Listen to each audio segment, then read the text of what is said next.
Nós vamos orar nesse momento, porque vamos compartilhar da palavra de Deus.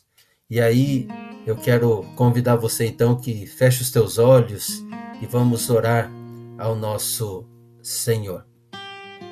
Pai querido, em nome de Jesus, obrigado mais uma vez, Pai, pela Tua presença junto de nós.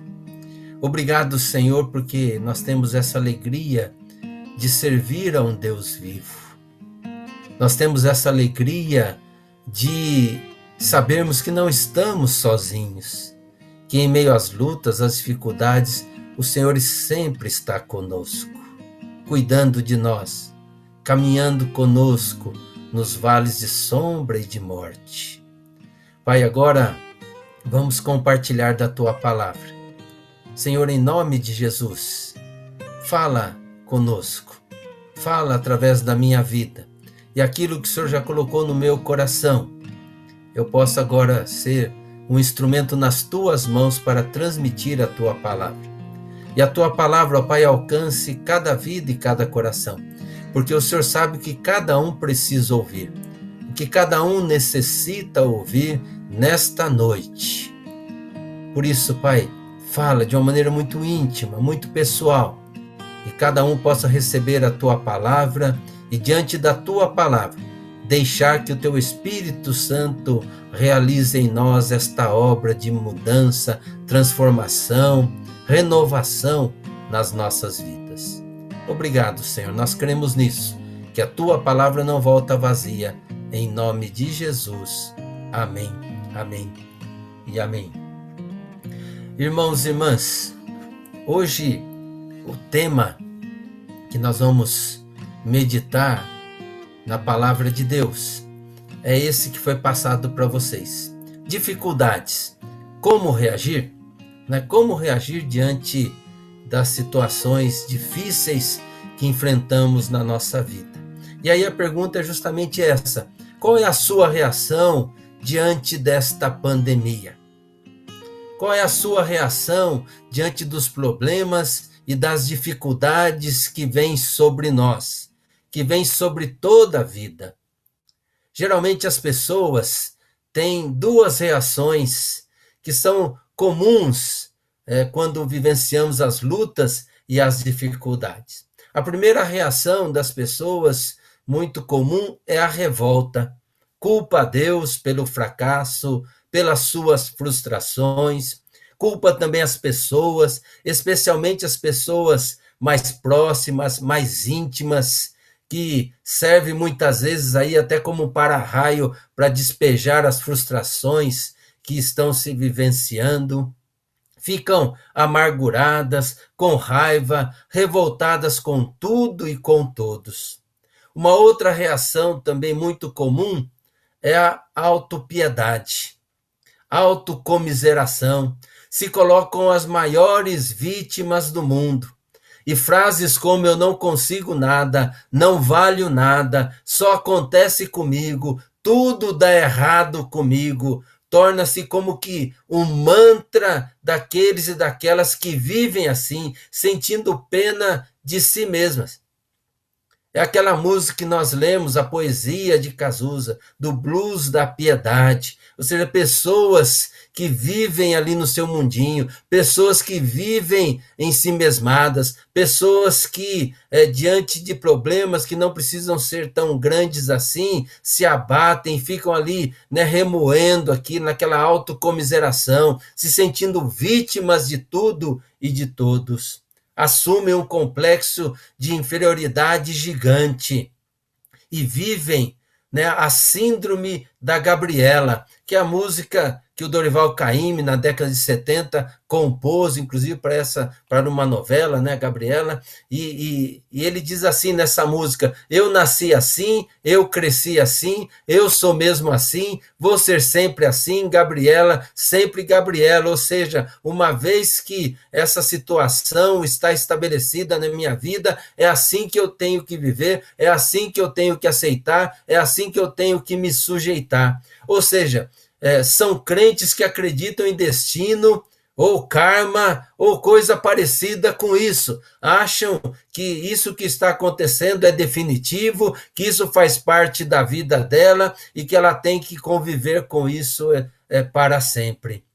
Não acreditam em mudanças ou no íntimo, ali lá no seu inconsciente, até não querem acreditar em mudanças, não querem sair dessa situação para terem razão de viverem essa auto-vitimização, essa autocomiseração, e assim, de alguma forma, como que mendigando, ganham a atenção das pessoas, ganham algum afago, né? Ou seja, sempre procuram, através da auto-vitimização, chamar a atenção das pessoas para que possam estar com elas e fazendo algum tipo de afago para elas. O que a Bíblia nos ensina em relação a isso? O que a palavra de Deus nos ensina quando nós vivenciamos as dificuldades, quando nós passamos pelas tormentas, pelas tempestades da vida? Como nós devemos reagir diante das adversidades? E contextualizando, como nós devemos reagir diante desta pandemia? Desta pandemia que nos ameaça a saúde, que nos ameaça financeiramente, que nos ameaça familiarmente, que nos ameaça nos nossos relacionamentos, que nos ameaça em tudo. Como nós devemos reagir? Então, para isso, eu convido você para lermos a palavra de Deus e que você possa buscar no seu celular ou então abrir a sua Bíblia lá no livro de Samuel, 1 Samuel, no capítulo 1, do versículo 1 ao versículo 18. 1 Samuel, capítulo 1, do versículo 1 ao versículo 18.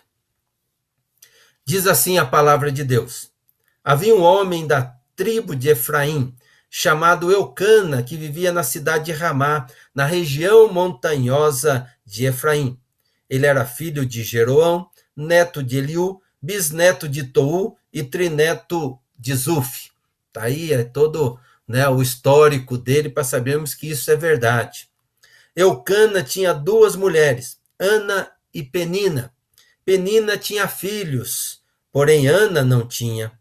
Todos os anos Eucana saía da sua cidade e ia a Siló, a fim de adorar e oferecer sacrifícios ao Senhor Todo-Poderoso. Ofni e Finéias, os filhos de Eli, eram sacerdotes do Senhor Deus em Siló. Cada vez que Eucana oferecia o seu sacrifício, ele dava uma parte para Penina e outra para todos os seus filhos e filhas. Mas para Ana, ele dava 2 vezes mais. Eucana a amava muito, embora o Senhor não permitisse que ela tivesse filhos. Penina, sua rival, provocava e humilhava Ana, porque o Senhor não permitia que ela tivesse filhos. Isso acontecia ano após ano. Sempre que iam ao santuário do Senhor, Penina irritava tanto Ana, que ela ficava só chorando e não comia nada. Um dia, o seu marido, Eucana, lhe perguntou: Ana, por que é que você está chorando? Por que não come? Por que está sempre triste? Por acaso eu não sou melhor para você do que 10 filhos? Certa vez, eles estavam em Siló e tinham acabado de comer. Eli, o sacerdote, estava sentado em sua cadeira na porta da tenda sagrada. Aí Ana se levantou, aflita, e chorando muito, orou a Deus, o Senhor, e fez esta promessa solene ao Senhor: ó Senhor Todo-Poderoso, olha para mim, a tua serva. Vê a minha aflição e lembra de mim, não esqueças a tua serva. Se tu me deres um filho, prometo que o dedicarei a ti por toda a vida e que nunca ele cortará o cabelo. Ana continuou orando ao Senhor durante tanto tempo que Eli começou a prestar atenção nela e notou que os seus lábios se mexiam, porém, não sabia nenhum som. Ana estava orando em silêncio, mas Eli pensou que ela estava bêbada e disse: Até quando você vai ficando embriagada? Veja se para de beber. Senhor, respondeu ela, eu não sou bêbada, não bebi nem vinho e nem cerveja. Estou desesperada e estava orando, contando a minha aflição ao Senhor. Não pense que sou uma mulher sem moral. Eu estava orando daquele jeito porque sou muito infeliz e sofredora. Então ele disse: Vá em paz, que o Deus de Israel lhe dê o que você pediu. Que o Senhor, disse Ana, sempre pense bem de mim. Respondeu e saiu. Então comeu alguma coisa e já não estava tão triste. Ou como diz numa outra tradução, o seu semblante já não estava triste. Palavra do nosso Deus. Ana era uma mulher angustiada. Esse era o problema de Ana. Isso porque ela era estéril. Nós já conhecemos essa história, mas se porventura você que está participando não conhece, eu quero situar para você isso, embora o texto já nos mostrou. Ela era estéril, não podia ter filhos.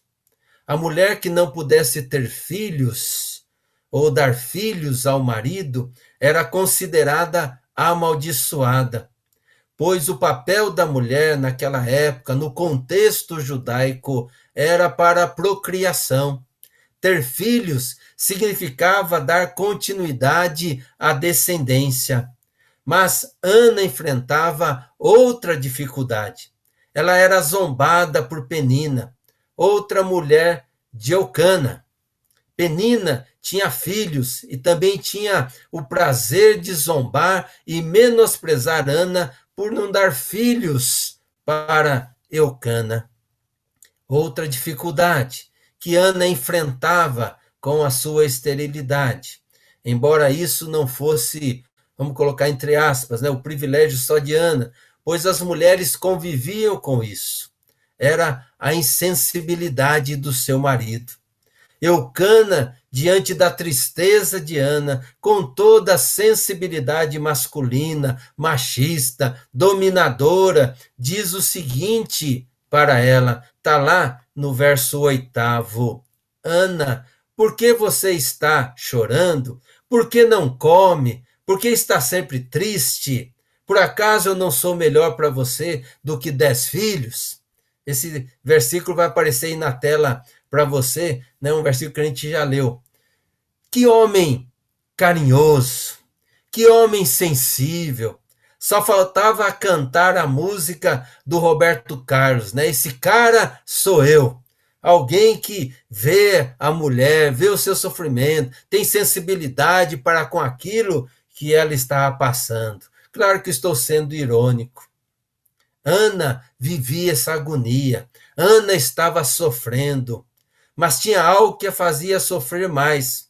E que fazia, ou melhor, mas havia algo que fazia e que faz a diferença hoje, ou melhor, toda a diferença, diante dos problemas e das dificuldades, diante da situação que ela estava vivendo, diante do problema que ela tinha, diante da esterilidade que ela vivia, diante da dor e da agonia que ela estava passando.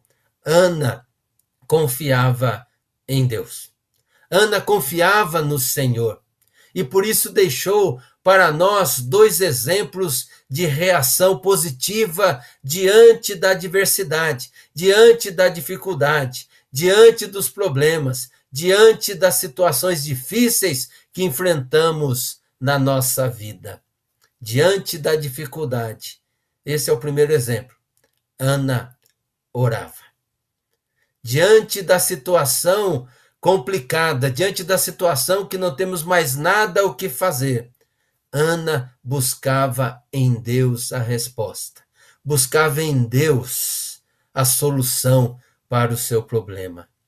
No verso 10, relendo diz, aí Ana se levantou, aflita, chorando muito. e orou a Deus, o Senhor. Nós podemos aí concluir que Ana era uma mulher de oração. Certamente ela vinha orando e pedindo a Deus essa graça, essa bênção, essa misericórdia de Deus já há muito tempo, porque o texto diz que eles todos os anos eles estavam ali, todo ano eles iam até Siló, todo ano ia lá para oferecer sacrifícios a Deus. Portanto, todo ano Ana estava ali na presença de Deus, chorando e clamando e buscando a misericórdia de Deus. Ela cria na soberania de Deus sobre a vida, que é Deus que poderia resolver a sua situação. Por isso ela perseverava em oração, derramava o seu coração diante do Senhor e colocava diante de Deus toda a sua angústia. No verso 11, onde nós lemos, diz assim: ó Senhor Todo-Poderoso, esta é a oração de Ana, olha para mim a tua serva, vê a minha aflição e lembra de mim. Não esqueças a tua serva. Se tu me deres um filho, prometo que o dedicarei a ti por toda a vida e que nunca ele cortará o cabelo. Diante da dor, diante do sofrimento, diante da angústia, Ana orava e buscava a intervenção de Deus. É a confiança que só em Deus nós encontramos o que nós precisamos. Só no Senhor nós encontramos a resposta para a nossa angústia. E nesta atitude, ela se mostra, então, desleal para com a sua rival Penina. Quem ora, preste bem atenção nisso, quem ora é desleal com os seus inimigos. Quem ora está subvertendo as coisas. Quem ora está usando as armas mais secretas e invencíveis que está à disposição do ser humano. Quando Ana ora, ela se reveste de forças. A balança começa a pender para o seu lado.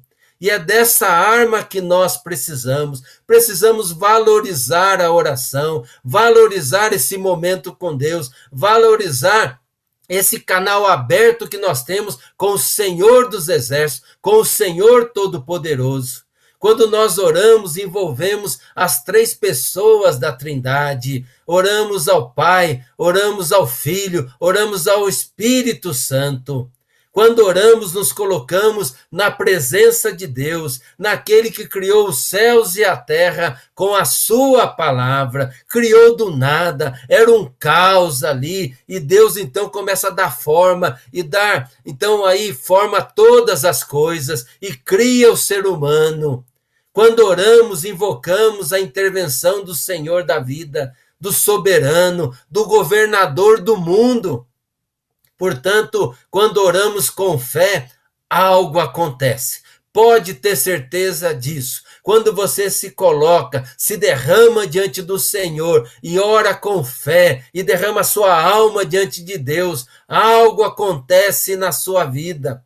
Ana orou, chorou, gemeu e se curvou diante do Senhor. Colocou a sua angústia diante do altar de Deus. Orou e prometeu a Deus não como uma troca, mas como compromisso, consagração da nossa vida e de tudo aquilo que temos para Deus, pois tudo vem do Senhor, tudo pertence ao Senhor e tudo é do Senhor e vem do nosso Deus.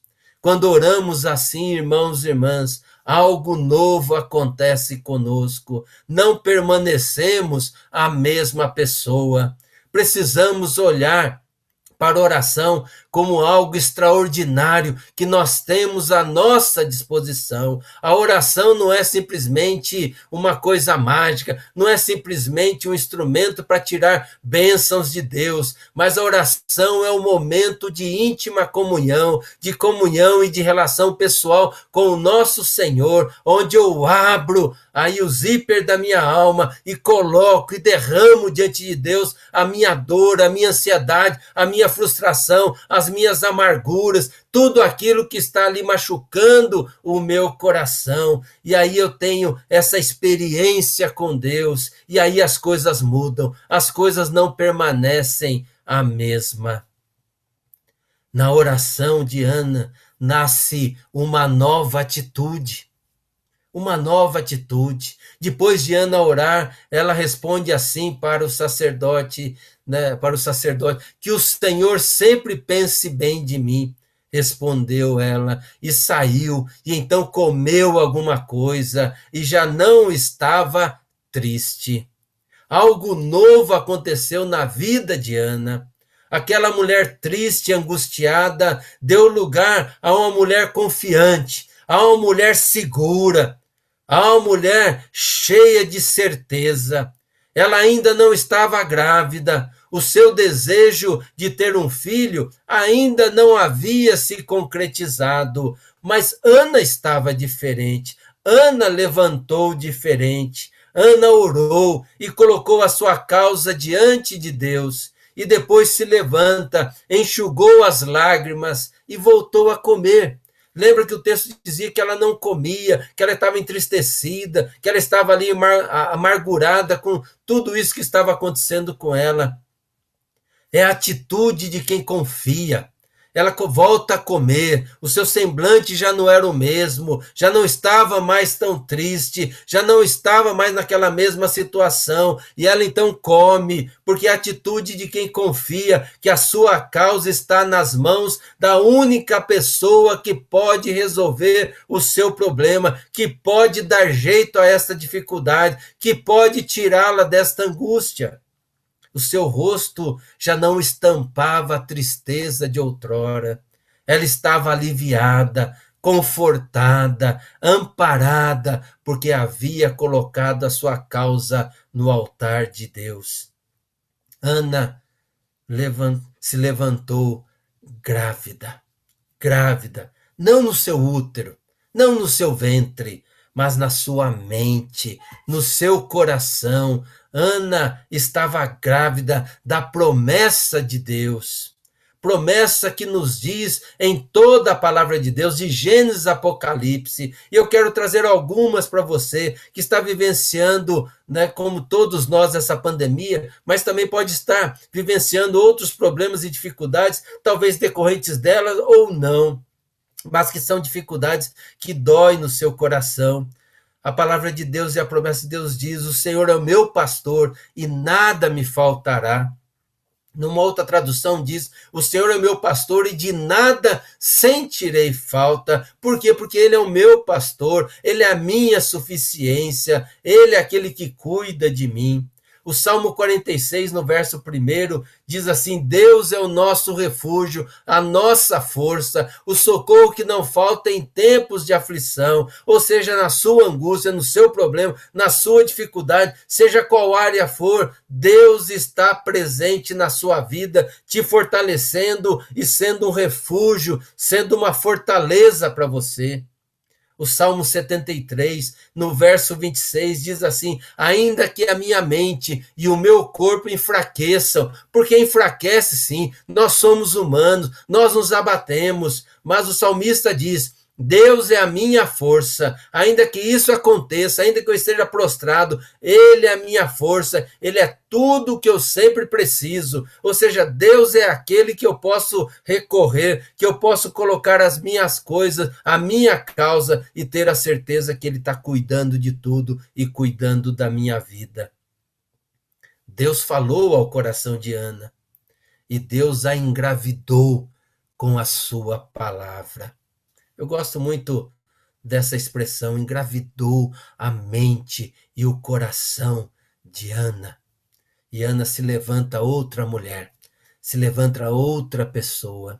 O milagre aconteceu bem antes dela ficar grávida no seu ventre, bem antes de nascer Samuel. Ana ficou grávida da palavra de Deus. O milagre aconteceu na transformação da sua vida. É um novo jeito de olhar, de encarar as lutas, as dificuldades, as tempestades, os problemas sobre a nossa vida. E digo mais, né, enxergar essa pandemia, ou seja, crer que Deus está conosco. Ana se viu assim, Ana foi renovada. E isso transformou a vida dela, transformou uma mulher insegura, abatida, enfraquecida diante do seu problema, numa mulher segura, confiante, que se Deus é por nós, quem será contra nós? Se Deus é conosco, não há problema, não há dificuldade que vai nos derrubar, que vai tirar de nós essa certeza de que o nosso Deus existe e que nele nós somos mais do que vencedores. Por isso, irmãos e irmãs, Deus quer fazer o mesmo com você hoje, em nome de Jesus. Creia nisso. Creia nisso. Isso é palavra de Deus. É assim que nós devemos viver. Diante das nossas lutas, das nossas dificuldades, creia que Deus quer renovar a sua vida. Deus quer transformar a sua vida. Deus quer engravidar o seu coração e a sua mente com a sua palavra, com a sua promessa. Nós estamos diante desta pandemia. E essa pandemia mudou a nossa vida. Essa pandemia trouxe algo que pareceria muito óbvio se não fosse a arrogância e o orgulho humano.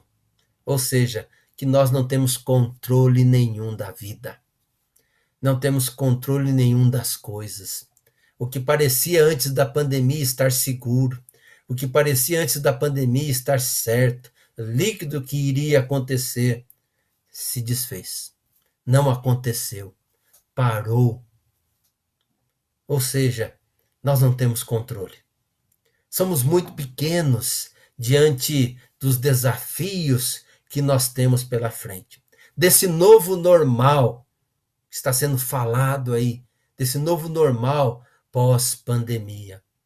Diante das dificuldades, sejam elas físicas, sejam elas emocionais, sejam elas financeiras, sejam elas espirituais, não precisamos enfrentá-las sozinhos. Não precisamos carregar tudo nas nossas costas. Procure a Deus. Entregue a sua causa ao Senhor, ao justo juiz, ao governador do universo, aquele que é todo-poderoso, aquele que habita no teu coração. Use a arma mais poderosa que Deus colocou à sua disposição, a oração. Mas faça isso com fé. Faça isso crendo na palavra. Por isso que eu sempre aconselho, que a oração é a resposta para Deus. Então, primeiro leia a palavra.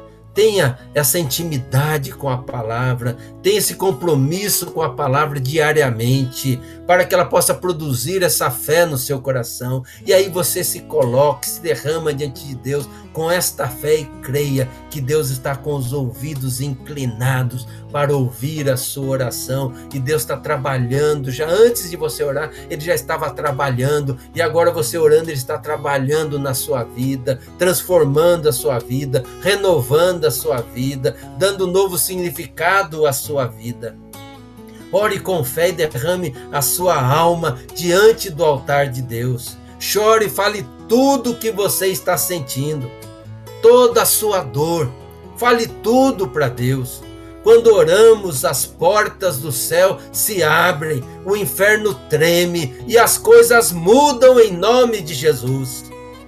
Ore e entregue e receba o conforto, o consolo, a força, o renovar que só Deus pode fazer, só Deus pode dar.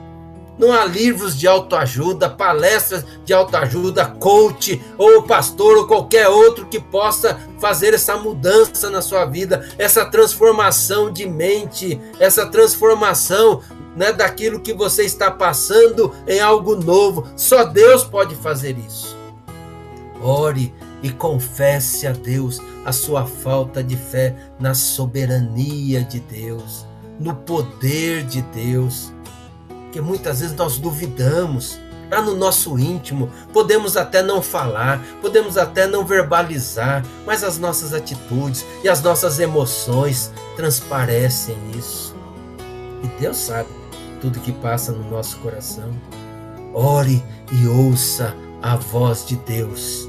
A voz de Deus dizendo de maneira muito íntima e pessoal para você aquilo que Deus falou lá para Jeremias, no capítulo 33, no verso 3: se você me chamar, eu responderei, e lhe contarei coisas misteriosas, coisas maravilhosas, coisas que você não conhece, você não sabe. Você não sabe o que vai acontecer daqui a pouco, você não sabe o que vai acontecer amanhã, você não sabe o que vai acontecer pós-pandemia, você não sabe de nada. Ou seja, ore e confie que Deus vai responder, e Deus vai colocar no seu coração essa certeza, essa fé, essa confiança de que Ele tem algo extraordinário para a sua vida. Ore, chore e coloque a sua vida no altar de Deus. E seja engravidada pela promessa de Deus, que em Cristo somos mais do que vencedores. E isso ninguém pode tirar de nós. Ore, chore e levante uma outra pessoa. Faça como Ana, levante, semblante diferente, porque Deus renovou, porque Deus fez esta obra. E aí você se levanta sem revolta, murmuração, autocomiseração, mas confiante nas promessas do Senhor para a sua vida. Não é promessa de qualquer guru, não é promessa de qualquer livro, não é promessa de qualquer governante político, mas é a promessa de Deus para a sua vida. E as promessas de Deus se cumpre na hora certa na sua vida. Creia nisso. Faça como Ana. Diante das dificuldades, ore. Busque a presença de Deus. Busque com todo o teu coração. Lá em Jeremias também está escrito: buscar-me-eis e me achareis, diz o Senhor, quando me buscares de todo o vosso coração. Se não colocar o coração nisso, você não encontra. Mas olha que Deus quer ser encontrado, Deus quer ser achado. Nós cremos num Deus que é acessível. Lá em Isaías 55 ele vai dizer, que buscai a Deus enquanto se pode achar, invocar enquanto está perto. Ou seja, esse é o tempo que Deus se revela, é o tempo que Deus está se mostrando, que Deus está falando conosco através da sua palavra. Busque hoje, agora, o Senhor, e você encontrará certamente para a sua vida o renovo, a paz, a certeza, a confiança, a fé e a esperança de que amanhã vai ser melhor do que hoje, que a semana que vem vai ser melhor do que essa, que o mês que vem vai ser melhor do que esse, e que o ano que vem vai ser melhor do que esse, porque o nosso Deus está no controle da nossa vida e de todas as coisas, em nome de Jesus. Amém, amém e amém.